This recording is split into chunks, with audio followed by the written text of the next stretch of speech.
풍수비사 미스터리 극장의 문이 열렸습니다. 오늘 들려드릴 이야기를 끝까지 듣고 나면 평범했던 그 자리가 더 이상 평범해 보이지 않을지도 모릅니다. 이 이야기를 끝까지 들어보시기 바랍니다. 그 낡고 투박한 나무 상자의 뚜껑이 열리던 순간 방 안을 가득 채우고 있던 어둠은 순식간에 자취를 감추었습니다. 그것은 촛불의 일렁임도 아니었고 창호지 문틈으로 새어들어온 달빛도 아니었습니다. 오직 그 상자 안 볼품없이 말라 비틀어진 보리개떡의 형상 아래에서 뿜어져 나오는 인간의 눈으로는 감히 똑바로 쳐다보기도 힘든 찬란한 황금빛이었습니다. 아이고, 이게 무슨 조화란 말이냐?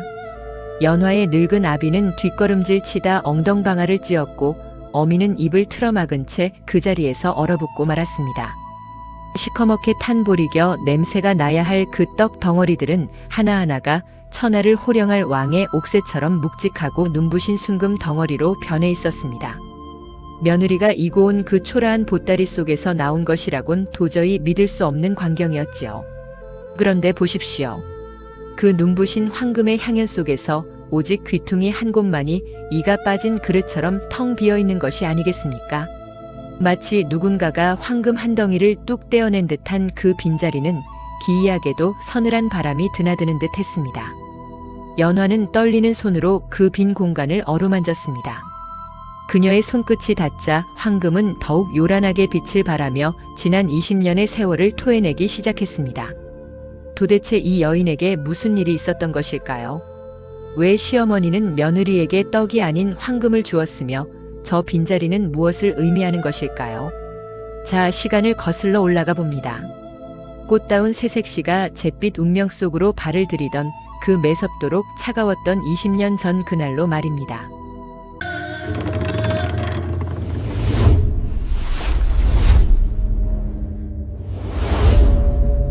그의 겨울바람은 유난히도 매서웠습니다.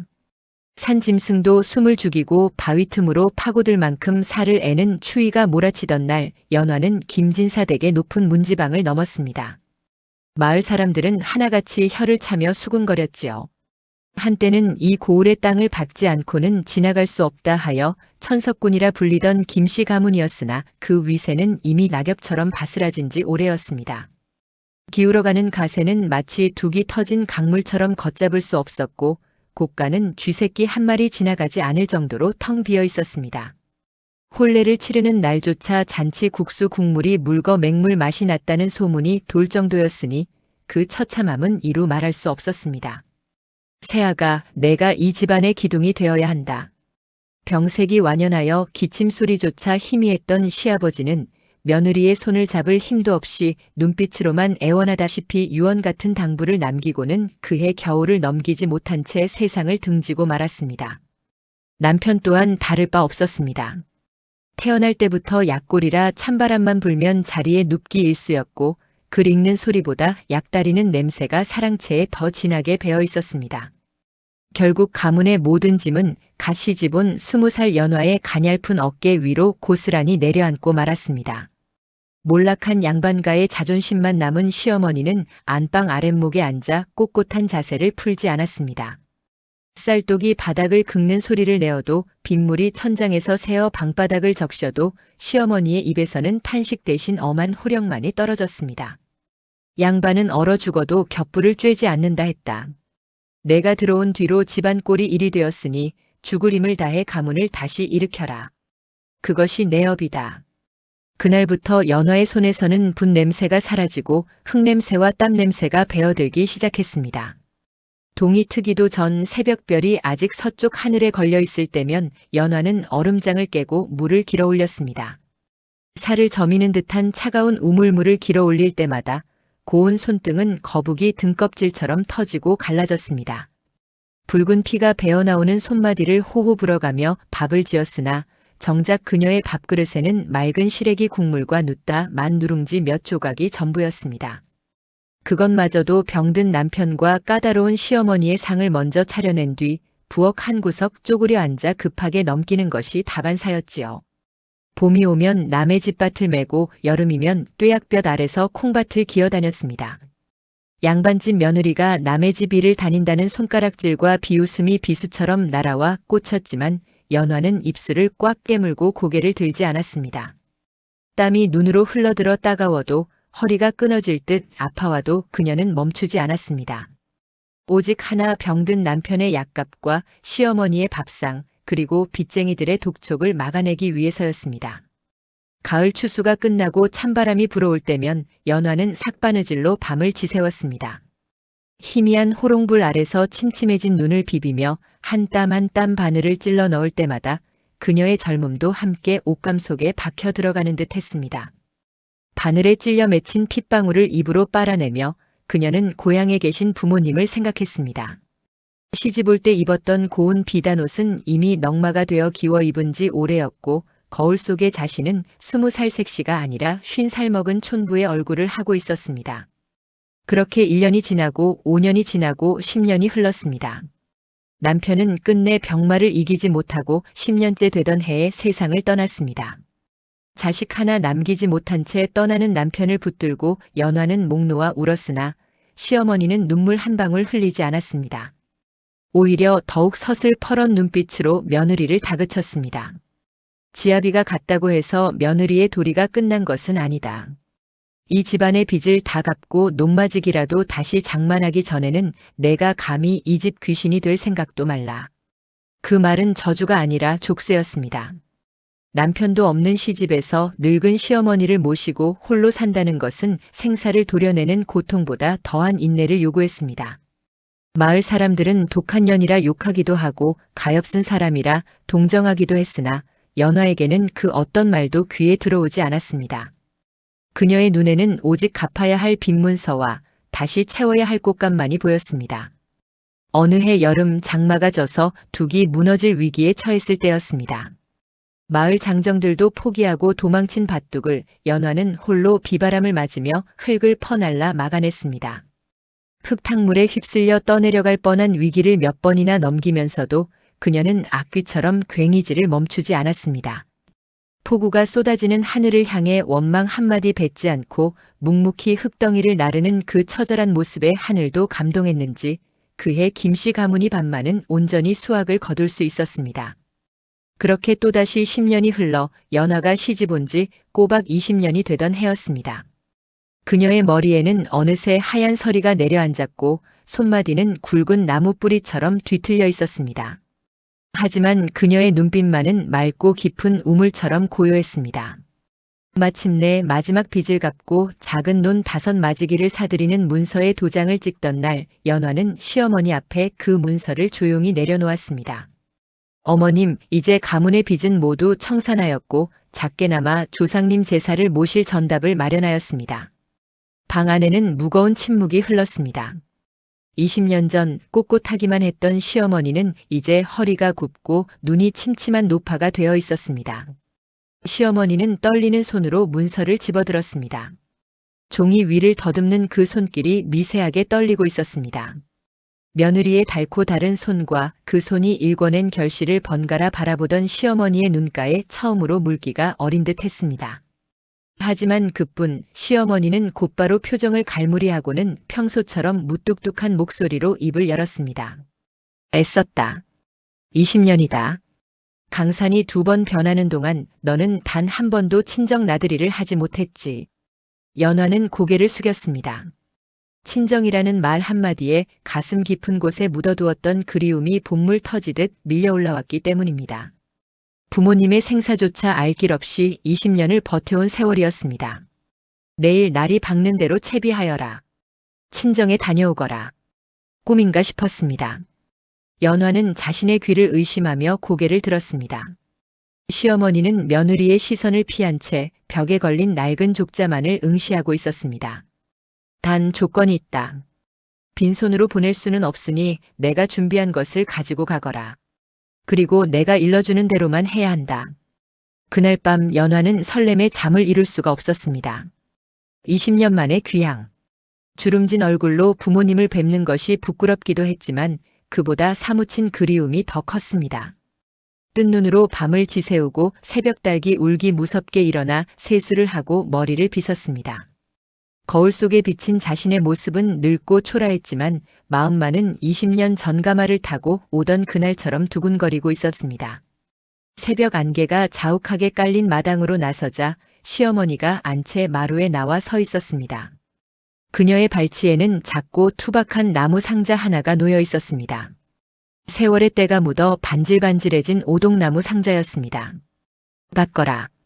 시어머니가 턱짓으로 상자를 가리켰습니다.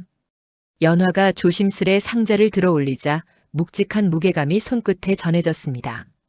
떡이라기엔 지나치게 무거운 느낌이었으나 연화는 그저 곡식을 꾹꾹 눌러 담아 빚은 정성이라 여겼습니다. 열어보지 말거라. 시어머니의 목소리가 새벽 공기를 가르며 서늘하게 들려왔습니다. 이 안에는 내가 밤새 빚은 보리 개떡이 들어있다. 쌀 한 톨 섞지 않은 거친 개떡이다. 하지만 이것은 지난 20년 내가 흘린 피땀의 대가이자 우리 가문의 마지막 자존심이다. 친정 가는 길이 멀고 험할 것이다. 배가 고파 쓰러질 지경이 되어도 절대 이 상자를 열어 요기를 해서는 안 된다. 또한 길에서 누구를 만나든 설령 굶어 죽어가는 거지를 만난다 해도 이 떡을 나누어 주어서는 안 된다. 오로지 친정 부모님 상 위에 이 상자를 통째로 올려야 한다. 알겠느냐? 이해할 수 없는 당부였습니다. 배가 고파도 먹지 말고 남에게 베풀지도 말라니. 평소 엄격하긴 하셨어도 인정머리 없는 분은 아니셨는데 어찌하여 고작 개떡을 두고 이리도 단호하신 것일까요? 하지만 20년을 하루같이 시어머니의 말에 순종해온 연화였습니다. 그녀는 깊이 허리 숙여 절을 올렸습니다. 명심하겠습니다, 어머님. 이 상자 목숨처럼 여기고 친정 부모님 전까지 그대로 가져가겠습니다. 시어머니는 대답 대신 돌아앉아 방문을 닫아버렸습니다. 문이 닫히는 소리가 유난히 크고 건조하게 마당을 울렸습니다. 마치 며느리가 떠나는 모습을 참아 볼 수 없다는 듯 혹은 어떤 결연한 의지를 감추려는 듯 말입니다. 연화는 상자를 보자기에 싸서 소중히 품에 안았습니다. 등에는 작은 괴나리 보찜을 메고 품에는 시어머니가 준 무거운 상자를 안은 채 그녀는 20년 만에 처음으로 대문을 나섰습니다. 아침 햇살이 낡은 대문 위로 쏟아져 내렸고 연화의 발걸음은 깃털처럼 가벼우면서도 품 안의 상자 무게만큼이나 묵직한 책임감으로 땅을 디뎠습니다. 하지만 그녀는 꿈에도 알지 못했습니다.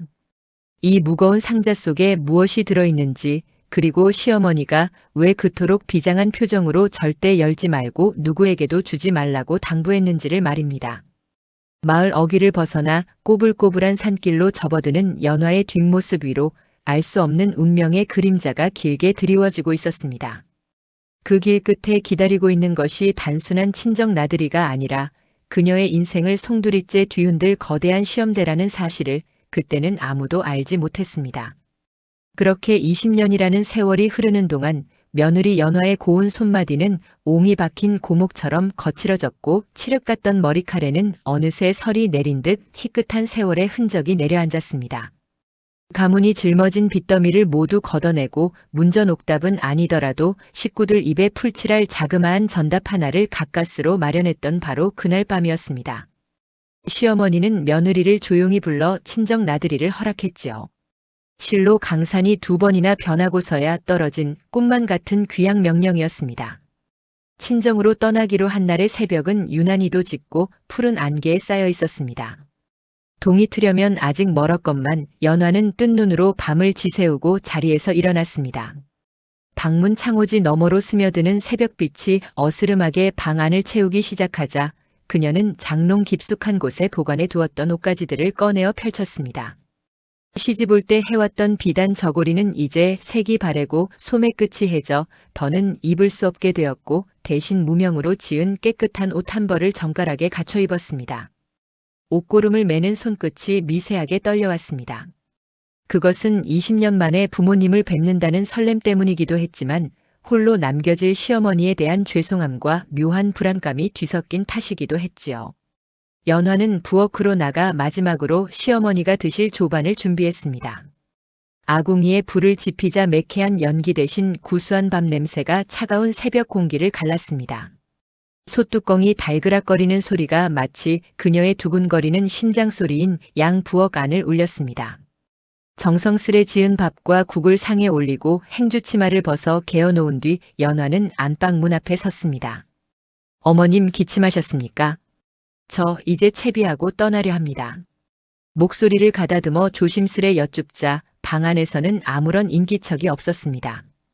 혹시 주무시는 것은 아닐까 하여 발길을 돌리려던 찰나 문풍지가 파르르 떨리며 문이 열렸습니다. 방 안의 어둠 속에서 시어머니가 앉아 계셨습니다. 밤새 한숨도 주무시지 않은 듯 퀭한 눈빛이었으나 그 안에는 평소보다 더 깊고 단단한 광채가 서려 있었습니다.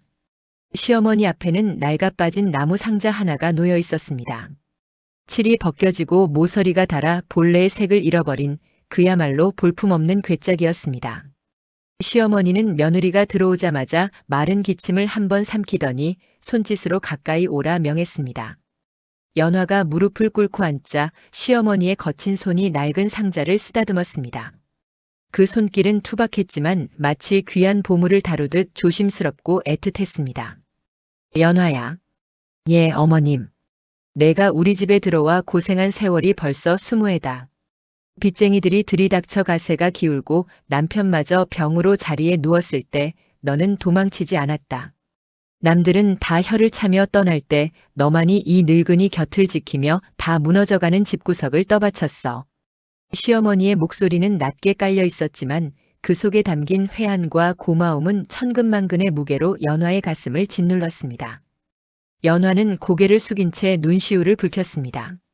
지난 세월의 서름이 주마등처럼 스쳐 지나갔지만 시어머니의 그 말 한마디에 눈 녹듯 사라지는 기분이었습니다. 친정으로 가는 길 빈손으로 보낼 수야 없지 않겠느냐. 여기 내가 너를 위해 마련한 것이 있다. 시어머니는 떨리는 손으로 낡은 상자의 뚜껑을 천천히 열었습니다. 끼익 하는 나무 뒤틀리는 소리가 적막한 방 안을 가로지르며 묘한 긴장감을 자아냈습니다. 연화는 내심 기대 반 걱정 반으로 상자 안을 들여다보았습니다. 혹여 쌈짓돈이라도 넣어주셨을까 아니면 시어머니께서 아끼시던 비녀라도 들어있을까. 그러나 상자 안에서 드러난 것은 그 어떤 보석도 비단도 아니었습니다. 그곳에는 검붉고 투박한 덩어리들이 가득 차 있었습니다. 그것은 바로 보리개떡이었습니다. 쌀이 귀하던 시절 보리개를 거칠게 빻아 반죽하여 아무렇게나 쪄낸 가난의 상징과도 같은 떡이었습니다. 개떡이라는 이름처럼 모양조차 제대로 갖추지 않아 울퉁불퉁하고 못생겼으며 색깔마저 거무튀튀하여 먹음직스러움과는 거리가 멀었습니다. 갓 쪄낸 것인지 구수한 냄새가 나기는 했으나 20년 만에 친정 가는 며느리의 손에 들려 보내기에는 너무나도 초라하고 민망한 물건이었습니다. 연화의 눈동자가 잠시 흔들렸습니다. 실망감 때문이 아니었습니다. 그저 의아했을 뿐입니다. 빚을 다 갚고 전답까지 마련한 마당에 왜 하필이면 이 보리개떡일까? 시어머니가 노망이 드신 것은 아닐까 하는 불경스러운 생각마저 스쳐 지나갔습니다. 하지만 그녀는 곧 표정을 갈무리하고 다소곳이 고개를 숙였습니다. 시어머니가 주시는 것이라면 독약이라도 달게 받아야 하는 것이 며느리의 도리라 여겼기 때문입니다. 시어머니는 며느리의 표정을 살피지도 않은 채 상자 뚜껑을 다시 굳게 닫았습니다. 그리고는 며느리의 두 손을 잡아 상자 위에 올리고 자신의 손으로 그 위를 덮어 눌렀습니다. 쭈글쭈글한 시어머니의 손등 위로 푸른 힘줄이 돋아났습니다. 잘 듣거라 연화야. 시어머니의 눈빛이 매섭게 빛났습니다. 방금 전까지의 애틋함은 온데간데 없고 마치 가문의 운명을 건 장수에게 명령을 내리는 듯한 비장함마저 감돌았습니다. 이 상자는 내가 20년간 흘린 피땀의 대가이자 우리 가문이 너에게 주는 마지막 정성이다. 그러니 내 목숨보다 귀하게 여겨야 한다. 어머님 어찌 그런 말씀을. 내 말 끊지 말고 듣거라. 친정까지 가는 길은 멀고 험할 게다. 99 고개를 넘어야 하고 날이 저물면 산짐승이 울부짖는 숲을 지나야 해. 허나 그 어떤 일이 있어도. 시어머니는 잠시 말을 멈추고 마른 침을 삼켰습니다. 방 안의 공기가 서늘하게 얼어붙는 듯 했습니다. 그 어떤 일이 있어도 친정 부모님 앞에 당도하기 전까지는 절대 이 상자를 열어보지 말거라. 배가 고파 창자가 끊어질 듯 하여도 목이 말라 입안이 타들어가도 결코 뚜껑을 열어서는 안 된다. 연화는 시어머니의 기세에 눌려 침을 꼴깍 삼키며 고개를 끄덕였습니다. 하지만 시어머니의 당부는 거기서 끝나지 않았습니다. 그리고 명심하거라. 길에서 누구를 만나든 설령 그가 굶어 죽어가는 거지라 할지라도 이 개떡을 나누어 주어서는 안 된다. 단 한 조각, 아니 부스러기 하나라도 남의 손에 넘어가게 해서는 아니 된다. 알겠느냐? 이해할 수 없는 당부였습니다. 평소 시어머니는 콩 한쪽도 나눠 먹어야 한다며 거린에게도 밥 한 수를 아끼지 않던 분이셨습니다. 적선을 가훈으로 여기던 분이 어찌하여 이리도 야박하고 독한 당부를 하시는 것일까? 연화는 가슴 한구석에서 피어오르는 의구심을 지울 수 없었으나 시어머니의 표정이 너무나도 단호하여 차마 이유를 여쭐 수가 없었습니다. 그저 20년을 모셔온 어른의 뜻이니 그 안에 내가 헤아리지 못할 깊은 속내가 있겠거니 짐작할 뿐이었습니다. 예, 어머님. 명심하겠습니다. 제 목숨을 걸고서라도 어머님의 당부를 지키겠습니다. 연화의 대답에 그제야 시어머니의 표정이 조금 풀리는 듯 했습니다. 시어머니는 품 안에서 꼬깃꼬깃한 쌈지를 꺼내어 며느리의 손에 쥐어주었습니다. 노잣돈 몇 푼이었습니다. 가거라. 날이 밝으면 떠나기 힘들다. 해가 중천에 뜨기 전에 고개를 넘어야 하니 서둘러라.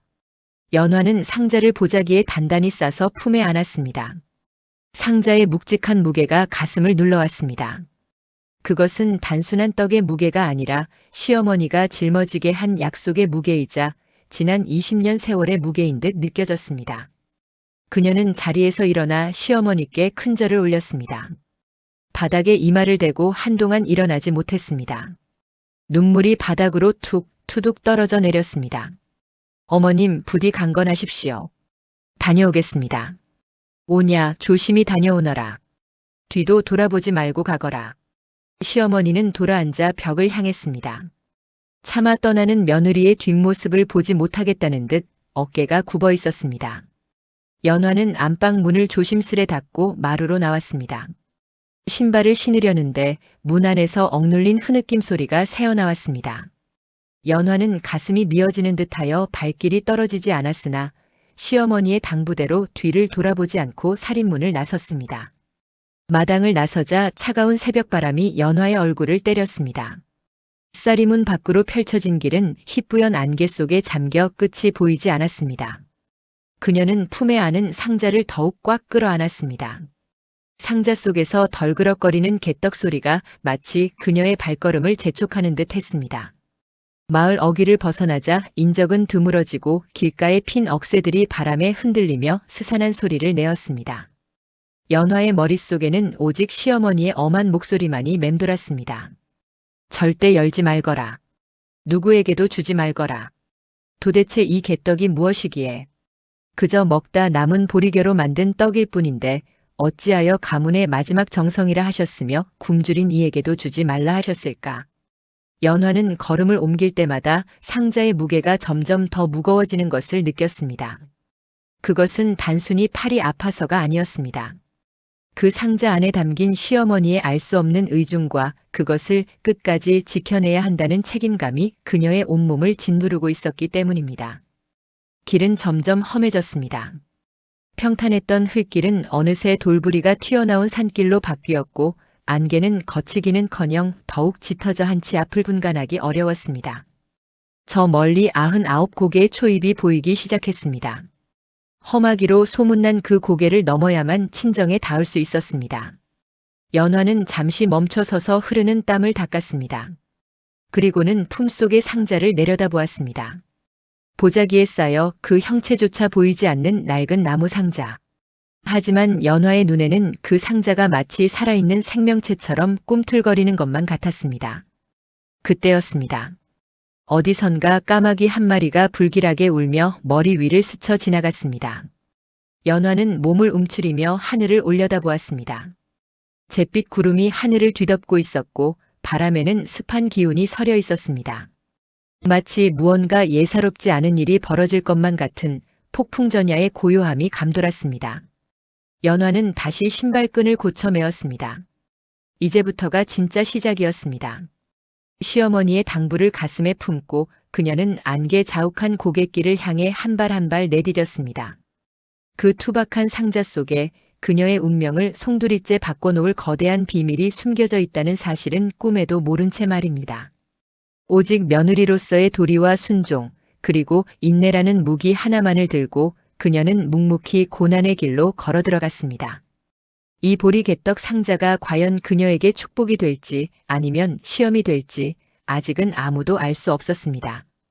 다만 분명한 것은 20년 전 꽃가마를 타고 왔던 그 길을 이제는 거친 개떡 상자를 안고 홀로 되돌아가야 한다는 사실뿐이었습니다. 바람이 불 때마다 상자를 싼 보자기가 파르락거리며 마치 말을 거는 듯 했습니다. 지켜라. 반드시 지켜라. 그것은 바람 소리였을까요? 아니면 시어머니의 환청이었을까요? 연화는 입술을 굳게 다물고 안개 속으로 사라져갔습니다. 그녀의 뒷모습은 작고 초라했지만 그 걸음걸이에는 20년을 견뎌온 여인만이 가질 수 있는 단단함이 배어 있었습니다. 그렇게 운명의 수레바퀴는 천천히 그러나 확실하게 굴러가기 시작했습니다.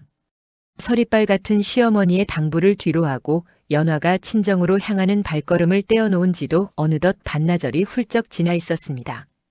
마을 어귀를 벗어나자마자 펼쳐진 것은 저승과 이승의 경계라 불릴 만큼 험준하기로 소문난 99고개였지요.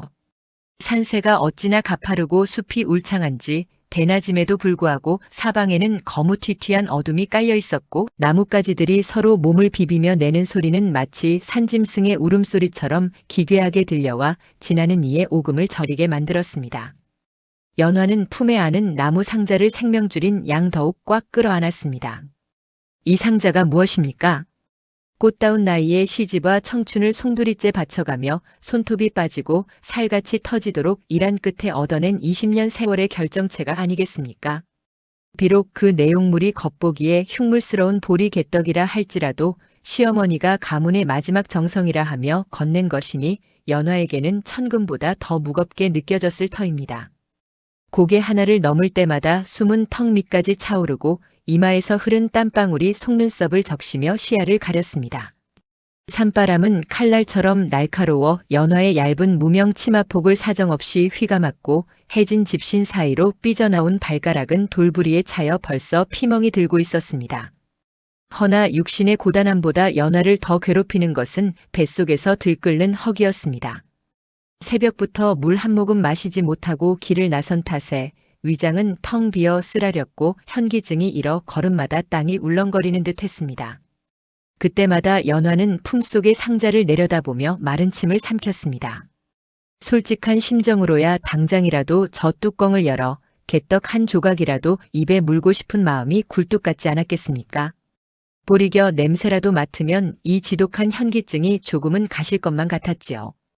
허나 시어머니의 그 서늘한 눈빛, 배가 고파도 절대 열지 말고 누구에게도 주지 말라던 그 엄명은 마치 족쇄처럼 연화의 마음을 단단히 옥죄고 있었습니다.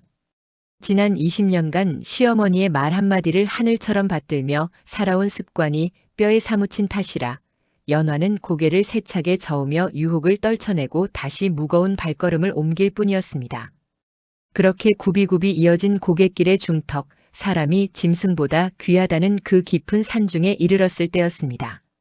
길가 한쪽에 서 있는 고목나무 아래 웬 검은 그림자 하나가 웅크리고 있는 것이 보였습니다. 처음에는 바위인가 싶어 무심히 지나치려 했으나 바람결에 흩날리는 낡은 승복 자락을 보고서야 그것이 사람임을 알게 되었지요.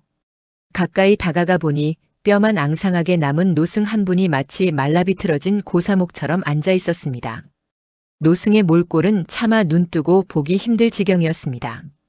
승복은 곳곳이 해져 살이 훤히 비쳤고 드러난 피부는 껍질만 남은 듯 쭈글쭈글했으며 퀭하게 들어간 눈두덩이 아래로는 생기의 빛이라곤 찾아볼 수 없는 탁한 눈동자가 겨우 숨만 붙어있음을 알리고 있었습니다.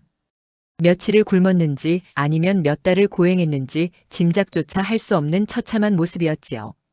연화가 인기척을 내며 다가가자 깊은 선정에 든 듯 미동도 없던 노승이 천천히 고개를 들었습니다. 그 움직임이 어찌나 힘겨워 보이던지 목뼈가 삐걱거리는 소리가 들릴 것만 같았습니다. 노승의 시선이 연화의 얼굴을 지나 그녀가 소중히 품에 안고 있는 나무 상자에 머물렀습니다. 나무관세음보살. 갈라진 논바닥에서 피어오르는 흙먼지처럼 메마르고 쇠약한 목소리가 노승의 입술 사이로 흘러나왔습니다. 지나가는 보살님. 이 늙은 중이 염치불구하고 청을 올립니다. 사흘 낮밤을 굶어 이제는 손가락 하나 까딱할 기력이 없소이다. 가진 것이 있다면 부디 요깃거리라도 조금 나누어 주신다면 그 공덕으로 꺼져가는 목숨을 살릴 수 있겠습니다. 노승은 말을 맺기도 버거운 듯 거친 숨을 몰아쉬며 앙상한 손을 연화 쪽으로 내밀었습니다. 그 손은 흡사 닭발처럼 말라 비틀어져 보는 사람의 가슴을 서늘하게 후벼 파는 애처로움 그 자체였습니다. 연화의 발걸음이 그 자리에 못 박힌 듯 멈춰 섰습니다. 인정 많고 심성 고운 연화가 어찌 죽어가는 사람을 보고도 모른 척 지나칠 수 있었겠습니까? 그녀의 눈동자가 흔들리기 시작했습니다. 당장이라도 품속의 상자를 열어 줄인 배를 채워주고 싶은 연민이 가슴 밑바닥에서 뜨겁게 치솟아 올랐습니다. 하지만 그 순간 뇌리를 스치는 것은 시어머니의 서리빨 같은 목소리였습니다. 절대 상자를 열지 말라. 그 누구에게도 한 조각조차 나누어 주지 말거라. 연화는 입술을 깨물었습니다. 지난 20년 시집살이의 모진 풍파를 견뎌낸 힘은 오직 인내와 순종이었습니다. 시어머니의 말이라면 파트로 매주를 쏜다 해도 믿고 따랐던 그녀였습니다. 이제야 겨우 친정으로 가는 허락을 받았는데 길을 떠나자마자 시어머니의 엄명을 어긴다는 것은 며느리 된 도리로서 가당치 않은 일이었습니다. 게다가 이 상자 속의 개떡이 어떤 개떡입니까? 가문의 쇠락과 부활을 함께한 피눈물 어린 세월의 보상이 아니던가요? 스님, 죄송합니다. 정말 죄송합니다. 연화는 떨리는 목소리로 거절의 말을 내뱉으려 했습니다. 하지만 노승의 퀭한 눈과 마주친 순간 말문이 턱하고 막히고 말았습니다. 그 눈빛은 단순히 배고픔을 호소하는 것이 아니었습니다. 생과 사의 갈림길에 선 존재만이 가질 수 있는 절박함, 그러면서도 어딘가 모르게 세상의 이치를 꿰뚫어 보는 듯한 깊은 침묵이 담겨 있었습니다. 사람 목숨이 중한가, 시어머니의 당부가 중한가. 연화의 마음속에서 천둥과 번개가 치듯 갈등이 휘몰아쳤습니다. 만약 내가 이대로 지나쳐 저 스님이 객사라도 한다면 평생 그 죄책감을 어찌 감당할 것인가. 부처님께 불공을 드리지는 못할 망정, 굶어 죽어가는 수행자를 외면하고서야 어찌 복을 바라고 친정에 갈 수 있단 말인가. 시어머니께서도 비록 엄하게 말씀하셨으나 사람을 죽게 내버려 두라는 뜻은 아니었으리라. 인륜을 저버리면서까지 지켜야 할 약속이 과연 세상에 존재하기는 하는가. 짧은 찰나였지만 연화에게는 영겁과도 같은 고민의 시간이 흘렀습니다. 식은땀이 등줄기를 타고 흘러내렸습니다. 마침내 연화는 결심을 굳힌 듯 품에 안고 있던 상자를 조심스레 바닥에 내려놓았습니다. 스님, 비록 변변치 않은 것이나마 이것으로 기운을 차리시지요. 떨리는 손길로 상자를 감싸고 있던 보자기의 매듭을 풀었습니다. 투박한 나무 상자의 뚜껑을 열자 시큼한 쉰내와 구수한 곡물 냄새가 뒤섞인 묘한 향이 코끝을 찔렀습니다. 그 안에는 시커멓고 딱딱하게 굳은 보리 개떡들이 가득 들어차 있었습니다. 모양이라도 예뻤으면 좋으련만 보리결을 대충 뭉쳐 찐 탓에 거칠고 투박하기 그지없었고 개중에는 불에 그을려 시커멓게 탄 것들도 보였습니다. 연화는 그 중에서도 가장 볼품없고 한쪽 귀퉁이가 깨져나간 작고 못생긴 개떡 하나를 집어들었습니다. 차마 온전하고 큰 것을 내주기에는 시어머니에 대한 죄송함과 두려움이 남았기 때문이었을까요? 아니면 자신의 허기짐을 애써 참아내고 있는 본능적인 아쉬움 때문이었을까요?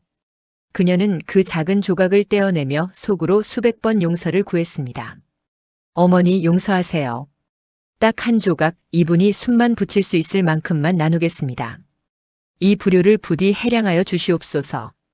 연화는 두 손으로 공손히 개떡 조각을 노승에게 건넸습니다. 노승은 바들바들 떨리는 손으로 그것을 받아들었습니다. 돌덩이처럼 딱딱하게 굳은 검은 개떡. 보통 사람이라면 쳐다보지도 않았을 그 초라한 음식을 노승은 마치 세상에서 가장 귀한 보물을 대하듯 소중히 어루만졌습니다. 아이고, 나무관세음보살. 이 귀한 것을. 노승은 이가 거의 빠진 입으로 딱딱한 개떡을 오물오물 씹기 시작했습니다. 목구멍으로 넘기는 것조차 힘겨워 보였으나 그의 얼굴에는 점차 화색이 돌기 시작했습니다. 마치 마른 나무에 단비가 스며들 듯 한 조각의 곡기가 그의 몸속으로 퍼져나가 생명을 깨우는 듯 했습니다. 연화는 그 모습을 지켜보며 묘한 안도감과 함께 가슴 한구석이 찡해옴을 느꼈습니다. 자신이 베푼 것이 비록 보잘것없는 개떡 한 조각이었으나 그것이 한 생명을 살리는 기적을 눈앞에서 보고 있었기 때문입니다. 음식을 모두 삼킨 노승이 깊은 숨을 내쉬며 연화를 올려다보았습니다. 아까의 탁했던 눈빛은 온데간데 없고 형형한 안광이 서려 있어 연화는 저도 모르게 옷깃을 여미며 뒷걸음질 쳤습니다. 부인 참으로 고맙소이다. 줄인 배를 채운 것보다 더 귀한 것은 궁핍과 고난 속에서도 타인을 긍휼히 여기는 그대의 그 마음이요. 20년 인고의 세월이 그대의 마음밭을 옥토로 만들었구려. 노승의 목소리는 이제 가을바람처럼 청명하고 또렷했습니다. 그는 자리에서 일어나 합장하며 알 수 없는 미소를 지었습니다. 오늘 그대가 베푼 이 작은 조각이 훗날 그대의 가문과 자손만대에 마르지 않는 복의 씨앗이 될 것이요. 가는 길 조심히 가시오. 그대의 앞길에 상서로운 기운이 가득합니다. 연화가 뭐라 대답하기도 전에 산안개가 스르르 피어오르더니 노승의 주위를 감쌌습니다. 산바람이 숲을 한바탕 휩쓸고 지나가며 나뭇잎들이 요란하게 춤을 추었고 연화가 눈을 깜빡이는 사이 노승은 호련히 자취를 감추었습니다. 그가 앉아있던 자리에는 눌린 풀 자국조차 남아있지 않았고 오직 연화가 건네주었던 개떡의 부스러기 몇 점만이 땅바닥에 흩어져 있을 뿐이었습니다. 스님? 연화는 주위를 두리번거렸지만 앙상한 나뭇가지들만이 묵묵히 그녀를 내려다보고 있을 뿐 산중에는 다시금 정막만이 감돌았습니다. 도깨비에 홀린 것인가 아니면 산신령이라도 만난 것인가. 등골이 오싹해진 연화는 서둘러 상자 뚜껑을 닫고 보자기를 다시 단단히 묶었습니다. 심장은 쿵쾅거리고 다리는 후들거렸지만 이상하게도 마음 한구석에 자리 잡고 있던 무거운 돌덩이는 사라진 듯 가벼웠습니다. 시어머니의 엄명을 어겼다는 두려움보다는 죽어가는 이를 살렸다는 벅찬 감동이 그녀의 발걸음을 재촉했습니다. 하지만 연화는 꿈에도 몰랐을 것입니다. 방금 자신이 떼어준 그 작고 볼품없는 개떡 한 조각이 잠시 후 친정에 당도하여 벌어질 천지개벽할 사건의 열쇠가 되었다는 사실을 말입니다. 빈 상자 속 비어버린 그 한 조각의 공간이 20년 시집살이의 보온을 완성하는 마지막 퍼즐이었다는 것을 99고개를 넘어가는 지금의 연화로서는 짐작조차 할 수 없는 노릇이었습니다. 해는 서산으로 뉘엿뉘엿 넘어가고 연화는 다시금 상자를 품에 안고 멀고 먼 친정길을 재촉할 뿐이었습니다. 어스름한 땅거미가 내려앉아 산천초목이 거무스레한 그림자를 들이울 무렵 연화의 발걸음은 천근 만근 쇳덩이를 매단 듯 무거웠으나 그 마음만은 십리박 친정집 살인문을 이미 넘어선 지 오래였습니다. 99고개의 험준한 산세를 넘어오느라 꽃씨는 진작에 헤어져 발가락이 비죽이 나와 있었고 땀과 흙먼지로 범벅이 된 치맛자락은 넝마 주위에 그것과 다를 바가 없었지요. 허나 20년 강산이 2번이나 변한다는 그 긴 세월 동안 단 한 번도 밟아보지 못한 고향 땅을 목전에 두었으니 어찌 그 발걸음이 멈춰질 수 있겠습니까? 마을 어귀에 들어서자 익숙한 흙냄새와 저녁밥 짓는 연기 냄새가 코끝을 스치는데 그 내음만으로도 연화의 눈시울은 이미 붉게 물들어 버렸습니다. 드디어 낡고 기울어진 쌀이문 앞 꿈에서도 사무치게 그리던 친정집 마당이 눈에 들어왔습니다. 어머니, 아버지. 불효녀 연화가 왔습니다. 20년 만에 연화가 왔습니다. 목구멍 깊은 곳에서 터져나온 목소리는 울음이 섞여 갈라지고 떨렸지요. 방 안에서 희미한 등잔불이 흔들리더니 이내 문풍지 바른 방문이 거칠게 열리며 백발이 성성한 노부부가 뛰쳐나왔습니다. 세월의 풍파의 주름이 계곡처럼 패인 늙은 어미는 맨발로 마당을 가로질러 달려와 딸을 와락 끌어안았습니다. 거칠어진 딸의 손을 잡고 야윈 뺨을 어루만지며 노모는 말을 잇지 못하고 그저 가슴을 치며 통곡할 뿐이었습니다. 아이고, 내 새끼 살아있었구나. 이 모진 세월을 견디고 살아있었어. 방 안으로 들어선 연화는 윗목에 자리 잡은 물그릇 하나 말고는 변변한 세간살이 하나 없는 친정의 가난을 눈으로 확인하고는 가슴이 미어지는 듯 했습니다. 시집 갈 때만 해도 제법 살만했던 친정이거늘 그간의 흉년과 병마가 이곳 또한 비껴가지 않았음을 짐작게 했지요. 허기진 배를 움켜쥐고 딸을 반기는 부모님 앞에서 연화는 품에 소중히 안고 온 그 투박한 나무 상자를 조심스레 꺼내 놓았습니다. 20년 만에 귀향에 빈손으로 올 수 없어 시어머니가 주신 귀한 개떡이라도 부모님 입에 넣어드리고자 하는 마음이 간절했으나 한편으로는 부끄러움이 앞섰습니다. 천석군 집안 맏며느리가 친정에 오면서 고작 보리겨로 빚은 개떡 한 상자를 들고 왔다는 사실이 가난한 살림을 적나라하게 보여주는 것만 같아 고개를 들 수가 없었던 것입니다. 어머니, 아버지, 시어머니께서 친정 가서 부모님과 나누어 먹으라며 싸주신 것입니다. 비록 모양은 볼품없는 개떡이오나 그 정성만은 태산 같으니 어서 드시고 기운을 차리시지요. 연화의 말에 노부 늙은 아비는 그 깐깐한 양반이 웬일로 이런 것을 다 챙겨주었더냐 하며 허허 웃음을 지었습니다. 연화는 떨리는 손으로 상자의 뚜껑을 잡았습니다. 오는 길 노승에게 한 조각 떼어주며 보았던 그 검은 떡들이었기에 별다른 기대는 없었습니다. 그저 배고픈 부모님의 허기를 잠시나마 달래드릴 수 있기를 바랄 뿐이었지요. 마침내 낡은 경첩이 삐걱이는 소리를 내며 나무 상자의 뚜껑이 열렸습니다. 바로 그 순간이었습니다. 방 안을 비추던 희미한 등잔불이 무색할 만큼 상자 안에서 눈을 뜰 수 없는 찬란한 광채가 쏟아져 나왔습니다.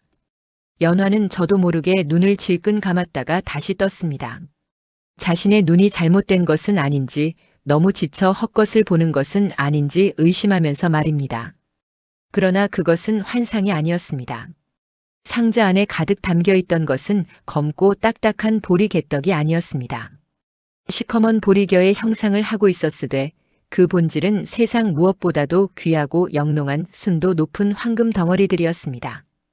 개떡 모양 그대로 굳어 있었으나 그 표면에서는 누런 황금빛이 마치 살아서 꿈틀거리는 듯 뿜어져 나오고 있었지요. 이게 무슨... 친정 아버지는 뒤로 나자빠질 듯 놀라 입을 다물지 못했고 어머니는 덜덜 떨리는 손으로 그중 하나를 집어들었습니다. 묵직했습니다. 돌덩이보다 더 무거운 그 무게감은 이것이 떡이 아니라 금이라는 사실을 명백히 증명하고 있었습니다. 연화 역시 믿을 수 없는 광경에 숨이 턱 막혀왔습니다.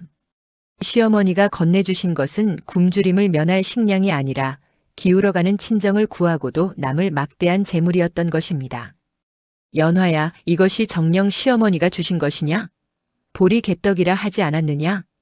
어머니의 떨리는 물음에 연화는 멍하니 고개를 끄덕였습니다. 20년간 며느리를 혹독하게 부리며 모진 시집살이를 시켰던 시어머니. 쌀 한 톨 허투루 쓰는 법이 없어 지독하다 소문난 그 시어머니가 실은 며느리의 인내와 고통을 낱낱이 지켜보고 계셨으면 그 세월의 무게만큼 황금을 모아 개떡 속에 감추어 두셨던 것입니다. 그것은 단순한 재물이 아니었습니다. 며느리의 청춘, 흘린 눈물, 그리고 묵묵히 지켜온 효심에 대한 지엄한 보상이자 인정이었습니다. 연화는 떨리는 손으로 황금 개떡들을 하나하나 어루만졌습니다. 차가운 금속성 대신 마치 시어머니의 따뜻한 손길이 느껴지는 듯 했습니다. 그런데 황홀경에 빠져 금덩이들을 살피던 연화의 시선이 상자 한 구석에 머물렀습니다.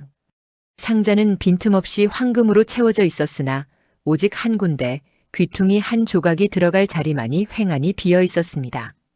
연화의 심장이 덜컥 내려앉았습니다.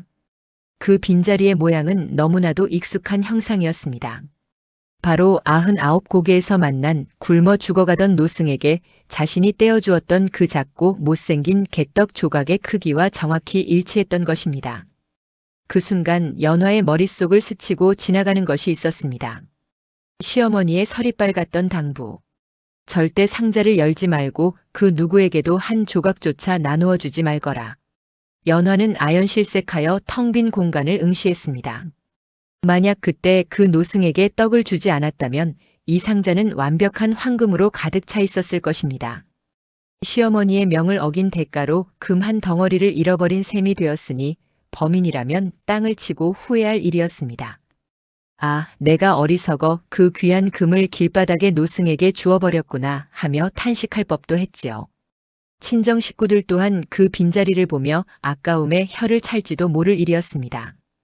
허나 연화의 눈동자는 도리어 깊고 고요해졌습니다. 비어버린 그 공간은 흉터가 아니었습니다.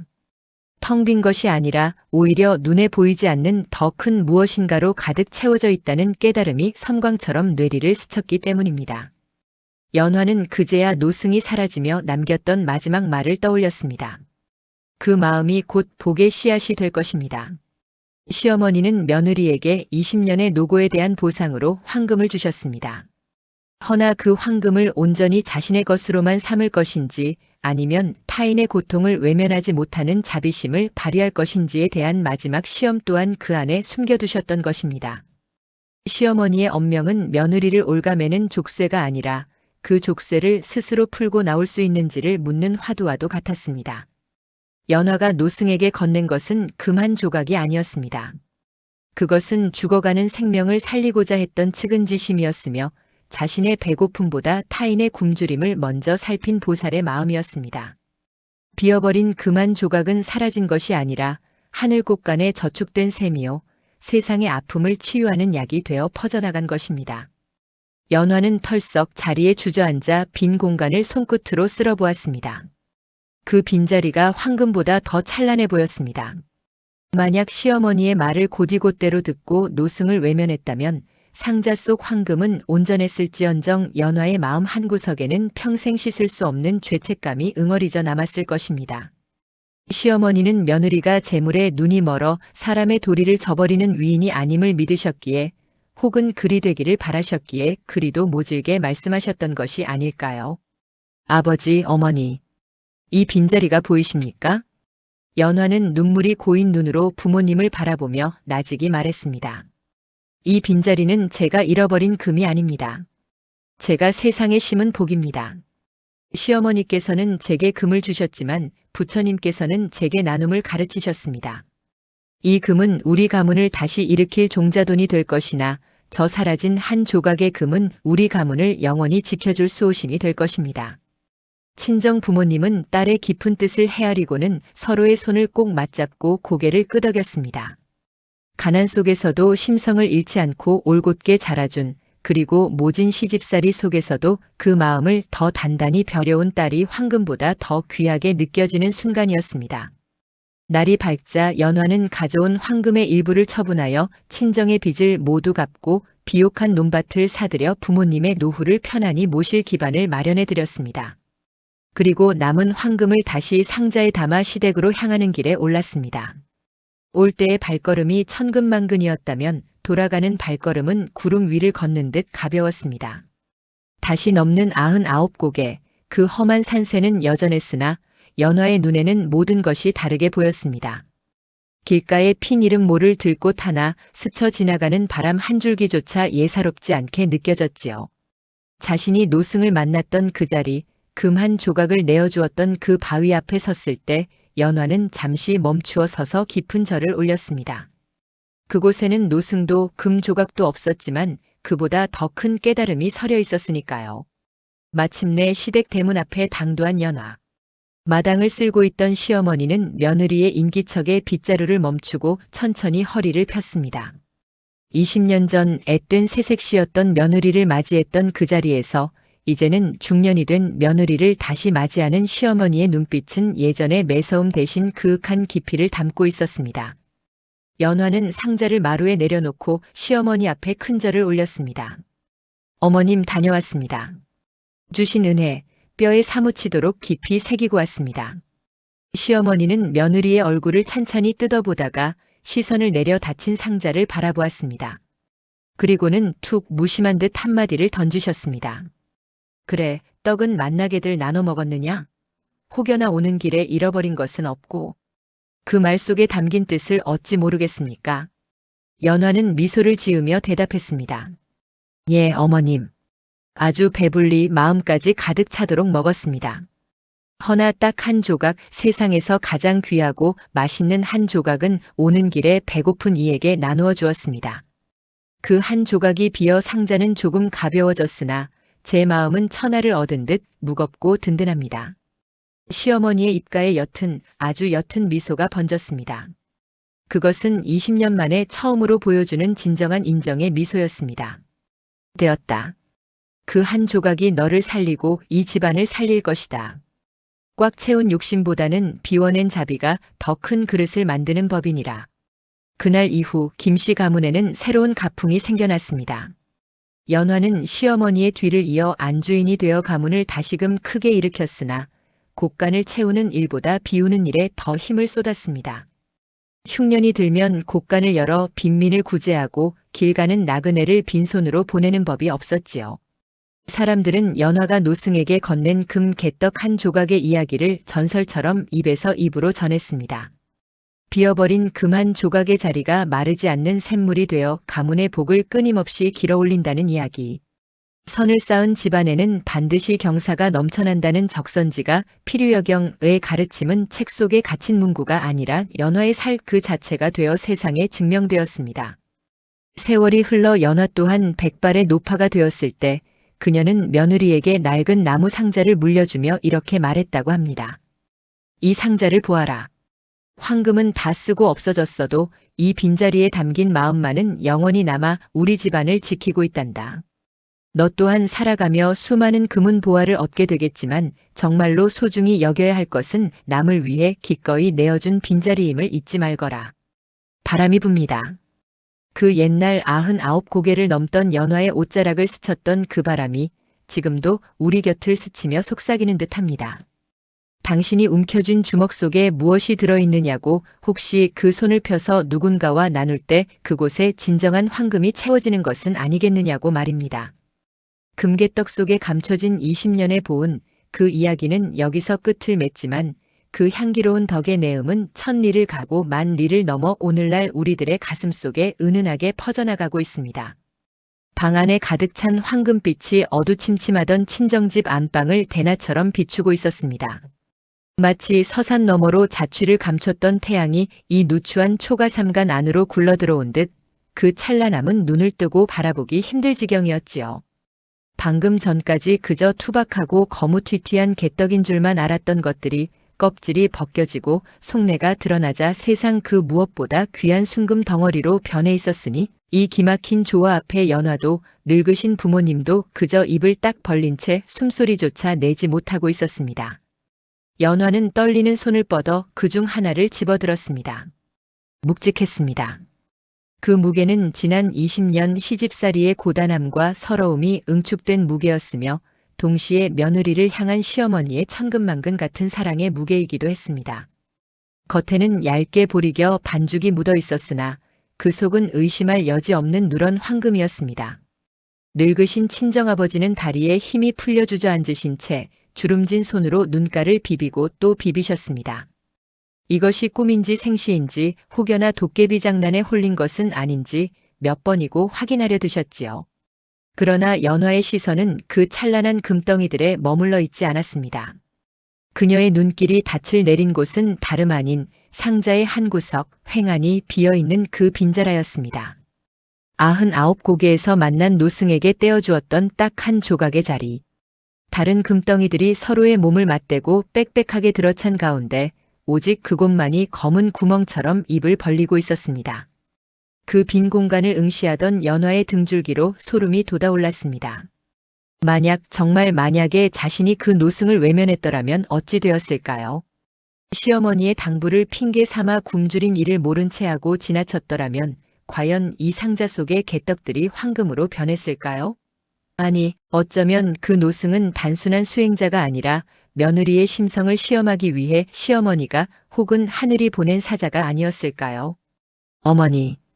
연화의 입에서 저절로 탄식이 흘러나왔습니다. 시어머니가 절대 남에게 주지 말라 당부하셨던 것은 역설적이게도 그 금기를 깨고서라도 베풀 줄 아는 자비심이 며느리에게 있는지 확인하려는 마지막 관문이었음을 연화는 그제야 뼈저리게 깨달았습니다. 그 빈자리는 잃어버린 금 한 조각의 자리가 아니었습니다. 그것은 세상에 내어준 자비의 흔적이자 욕심을 덜어낸 마음의 공간이었습니다. 꽉 채워진 것은 그저 재물이지만 비워진 그 한 조각의 공간으로 인해 이 상자는 비로소 완성된 것이나 다름없었지요. 연화야, 이게 대체 어찌된 영문이냐? 시어머니께서 내게 이런 귀한 것을 주셨단 말이냐? 친정어머니의 목소리가 가늘게 떨려왔습니다. 평생 흙 파먹고 살며 엽전 한 입에 벌벌 떨던 분들이었습니다. 딸 자식 고생시켜 미안함만 가득 안고 살던 부모님 앞에 연화는 눈물 젖은 미소를 지으며 고개를 끄덕였습니다. 예, 어머니. 아버지. 이것은 시어머니께서 지난 20년 못난 며느리 고생했다 주신 품삯이자 우리 가문을 다시 일으키라 주신 종자돈입니다. 연화는 상자 안에 금덩이들을 꺼내어 방바닥에 차곡차곡 쌓았습니다. 그리고 그중 절반을 뚝 떼어 부모님 앞으로 밀어놓았습니다. 이것으로 논밭을 사시고 쓰러져가는 집도 고치세요. 더 이상 남의 집 품팔이하며 굽은 허리 두드리지 마시고 남은 여생은 따뜻한 아랫목에서 편안히 지내셔요. 시어머니께서도 그것을 바라실 겁니다. 부모님은 손사래를 치며 극구 사양했습니다. 출가 외인이 시댁 물건을 함부로 친정에 푸는 법이 아니라며 혹여나 내가 시댁에 돌아가 곤욕을 치를까 두렵다며 마다하셨지요. 허나 연화의 뜻은 확고했습니다. 그녀는 알고 있었습니다. 그 빈 한 조각의 자리가 가르쳐준 것, 그것은 나눔이었습니다. 시어머니는 며느리가 이 황금을 오롯이 혼자 가지길 바란 것이 아니라 가장 필요한 곳에 가장 귀하게 쓰기를 바라셨을 겁니다. 그리고 며느리에게 있어 가장 아픈 손가락인 친정의 가난을 구제하는 것이야말로 연화가 마음의 짐을 덜고 시댁의 가업에 전념할 수 있는 길임을 시어머니 또한 모르실 리 없었습니다. 밤이 깊도록 눈물과 웃음이 뒤섞인 이야기가 오갔습니다. 다음 날 아침 연화는 친정 식구들의 배웅을 받으며 다시 길을 나섰습니다. 올 때는 발걸음마다 서러움과 그리움이 묻어 있었으나 돌아가는 길은 비록 등짐은 가벼워졌을지언정 마음만은 천하를 얻은 듯 든든하고 풍요로웠습니다. 다시 99 고개를 넘을 때였습니다. 연화는 잠시 걸음을 멈추고 노승을 만났던 그 바위 앞에 섰습니다. 노승의 흔적은 온데간데 없고 그저 무심한 산바람만이 나뭇가지를 스치며 지나갈 뿐이었습니다. 연화는 그 자리에 넙죽 흔적을 올렸습니다. 자신의 모자란 자비심을 일깨워주고 황금보다 더 귀한 깨달음을 준 보이지 않는 스승에 대한 예였습니다. 며칠을 걸어 마침내 시댁 대문 앞에 당도했을 때 해는 뉘엿뉘엿 서산으로 기울고 있었습니다. 대문 앞을 쓸고 있던 하인이 연화를 보고 반색하며 안으로 뛰어들어가 소리쳤습니다. 마님, 작은 마님께서 오셨습니다. 연화는 옷매무새를 가다듬고 안채로 들어섰습니다. 마루 끝에는 시어머니가 지팡이를 짚고 서 계셨습니다. 20년 전 섯을 펄었던 기세는 세월 속에 많이 무뎌졌으나 그 눈빛만은 여전히 맑고 깊었습니다. 연화는 마당에 들어서자마자 넙죽 엎드려 절을 올렸습니다. 어머니 다녀왔습니다. 시어머니는 말없이 며느리를 내려다보셨습니다. 그리고 천천히, 아주 천천히 마루를 내려와 며느리의 어깨를 잡아 일으키셨습니다. 그래, 친정 부모님은 평안하시더냐? 예, 어머니 덕분에. 평생 흘리실 기쁨의 눈물을 다 흘리셨습니다. 연화는 품에 안고 있던 나무 상자를 시어머니 앞에 내밀었습니다. 그리고 조심스럽게 뚜껑을 열었습니다. 황금빛이 다시금 마당을 비추었습니다. 시어머니의 시선이 상자 안을 훑더니 예상대로 그 비어있는 한 구석에 멈췄습니다. 연화는 숨을 죽이고 시어머니의 처분을 기다렸습니다. 당부를 어기고 떡을 나누어 주었으니 꾸지람을 들어 마땅하다 생각했습니다. 그러나 시어머니의 입가에는 뜻밖에도 옅은 미소가 번졌습니다.